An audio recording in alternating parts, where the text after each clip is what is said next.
but that's not what the people before chose to do. So we're living with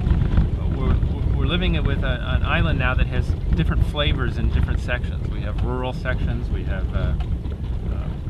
Wisconsin. Wisconsin's lovely. Yep. Wisconsin's largely unchanged in that core area of small It houses. really has, yeah. And I hope that not only our HDC, but HDCs in years to come can keep it that way.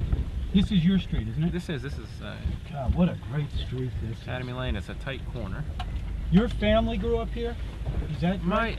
Yes? The house up here on the right was my my great grandmother lived there. This is your house? Yeah. Though. Well, this is the one I'm building, and the one next to it's the one that was my great grandmother Ada Janet Jones lived in. Bertha Chase, my grandmother. Yeah. Ada Janet Jones Chase, I suppose, great-grandmother, and then Bertha Chase, who became Bertha Chase Gardner, lived there, and then my mother lived there, and I've lived there, and actually my sisters lived there as well.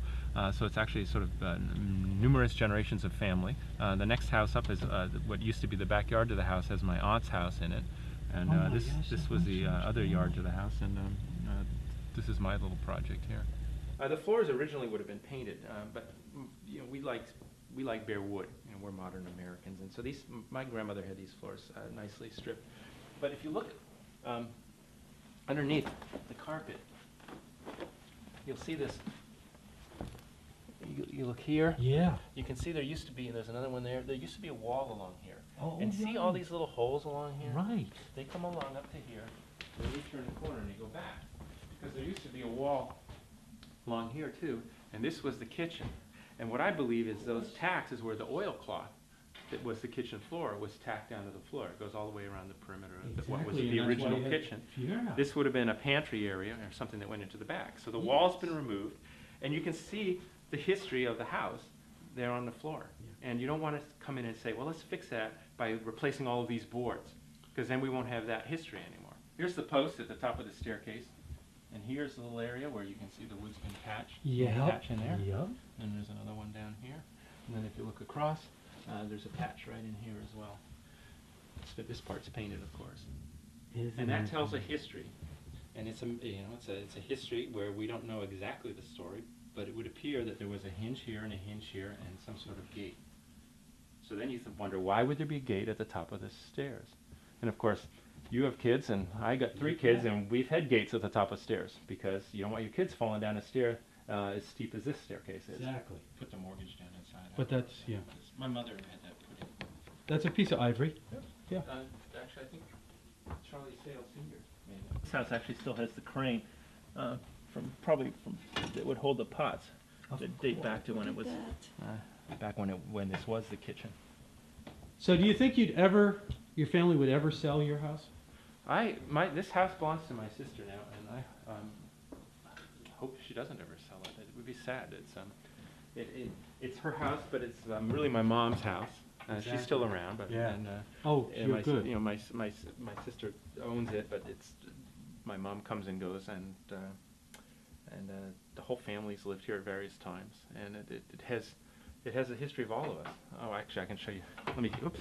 1980s, circa 1980s. I did this a couple of years ago. Oh, you did? Yeah, But remember when everybody was doing this? Yeah, splatter paint. Splatter paint the floor. Splatter paints on a kitchen floor are great because after I did it, I figured I should have done little green dots that look like peas and little orange dots that look like carrots, because then you'd never see the food. Maybe some spaghetti painted on the floor, then you would never know that your kitchen was dirty. But here we have Dirk 1978. I'm still the tallest one up here. Yep. My cousin Tad, my brother Philip. Oh my gosh. Working on Dad. I don't have my Look glasses at this, on. 72. So my cousins all over the place in here. Look at you in 71. Yeah, my sister. There's my grandmother, Grammy, back in 77. Look at that. Now here's my son James. He's up to here, and so we just measured him New Year's Day. He was here. Here's his cousin Chase back in '01, and it goes on down and down and down and down. It's the history of our family on a wall. Looks like I'm not spending enough time. You're on working, the house. well. Remind me. It's a project. Next time I'm going to build a model. Now, why would you build it yourself? Why didn't you just hire somebody, you know, from the town and get it done? It was partly financial, Okay. and partly, frankly, I didn't think it was going to take this long.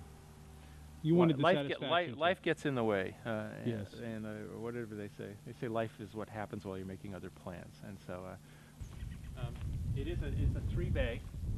It looks like a classic Quaker period house. It's the main box in the front. That door will be some Greek revival-esque framework around it that isn't constructed yet. Tar paper's falling off because I'm in the process of shingling.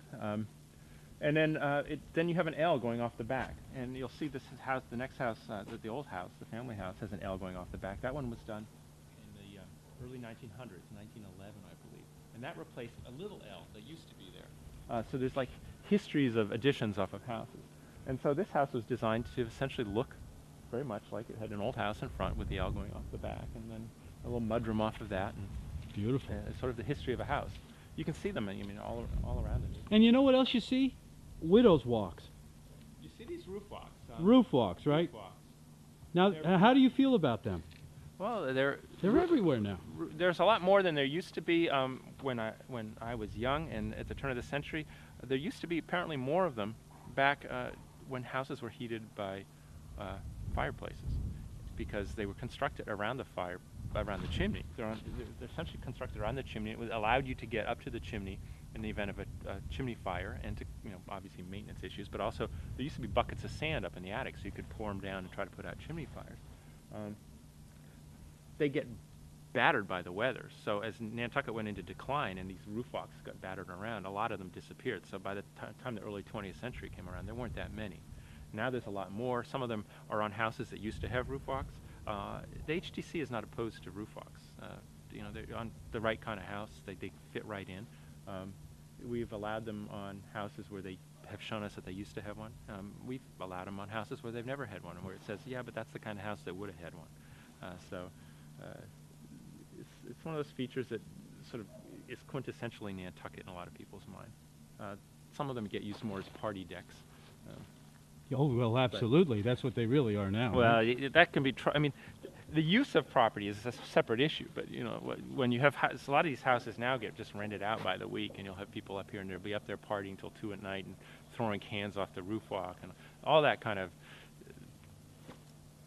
See, we're sort of. Wow. What I have is the kids. Some of the kids' toys are up here because I'll be working and they'll be over here and playing. And that's going to be a fireplace?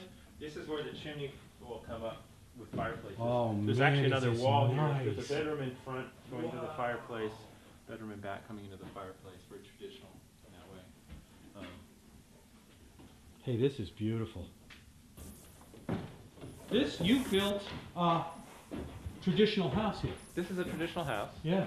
Every block, every board, every nail so far I've done. See that? Oh, that's nice. The new construction, such as this house, these are true divided light windows. These are 12 over 12. So Yeah, look at that. Traditional in Yep. style. Yep. You can look out the windows through the tree. It's sort of like a tree house, and over at the old family house. Well, listen, I want to thank you for going for a ride with me today. Well, it's been fun.